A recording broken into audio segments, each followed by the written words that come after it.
जब माता पार्वती ने दिया शिव, विष्णु, नारद, कार्तिकेय और रावण को श्राप। एक बार भगवान शंकर ने माता पार्वती के साथ जुआ खेलने की अभिलाषा प्रकट की। खेल में भगवान शंकर अपना सब कुछ हार गए। हारने के बाद भोलेनाथ अपनी लीला को रचते हुए पत्तों के वस्त्र पहनकर गंगा के तट पर चले गए।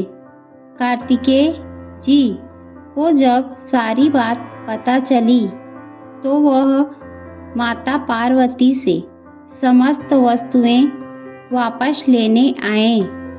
इस बार खेल में पार्वती जी हार गई तथा कार्तिकेय शंकर जी का सारा सामान लेकर वापस चले गए। अब इधर पार्वती भी चिंतित हो गई कि सारा सामान भी गया तथा पति भी दूर हो गए।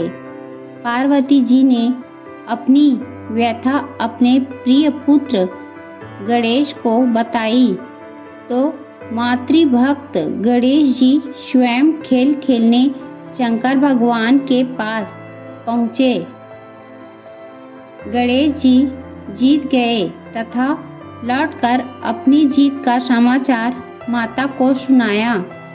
इस पर पार्वती बोली कि उन्हें अपने पिता को साथ लेकर आना चाहिए था।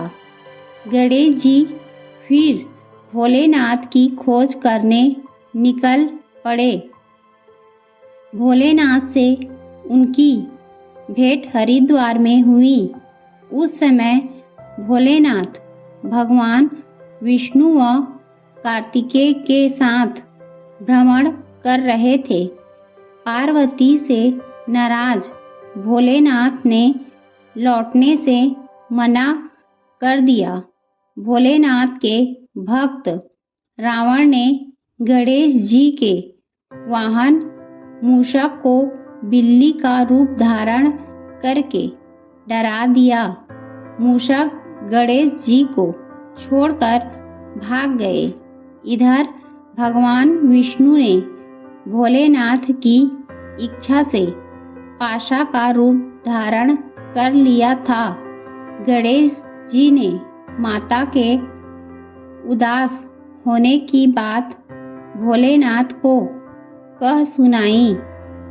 इस पर भोलेनाथ बोले कि हमने नया पाशा बनाया है।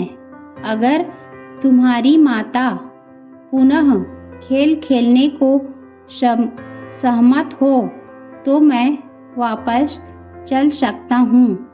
गणेश जी के आश्वासन पर भोलेनाथ वापस पार्वती के पास पहुँचे तथा खेल खेलने को कहा।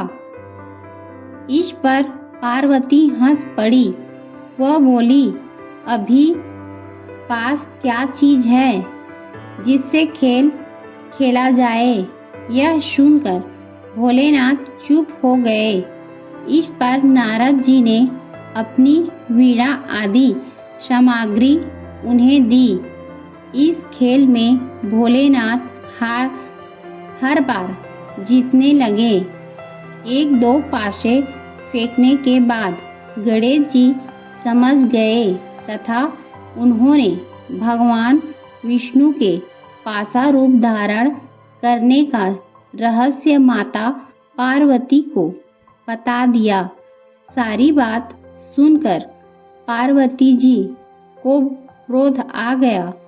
रावण ने माता को समझाने की प्रयास किया पर उसका क्रोध शांत नहीं हुआ तथा क्रोधवश उन्होंने भोलेनाथ को श्राप दे दिया कि गंगा की धारा का बोझ उनके सिर पर रहेगा।